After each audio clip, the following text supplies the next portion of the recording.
Hindi kalimutan ng panahon. Walang complaint. Kahit gabi at araw, pita at moto. Lumabas ng 155, 105. Sa tabi ng bahay sa munisipyo. Nandun kami sa taas.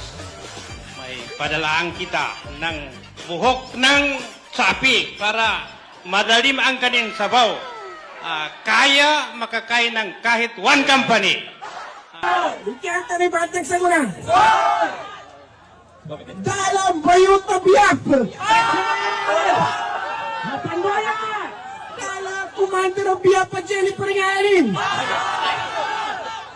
Dalam biyak pa pagkasabukan sapi. Nakita mo niya biyak. Kanya pa yung original. Kanila nagbiyak pa ng nasa baladan na fake. Meron na pa sa fake. Ito yung bayasan na matrending ang kurungan. Takbir! Takbir!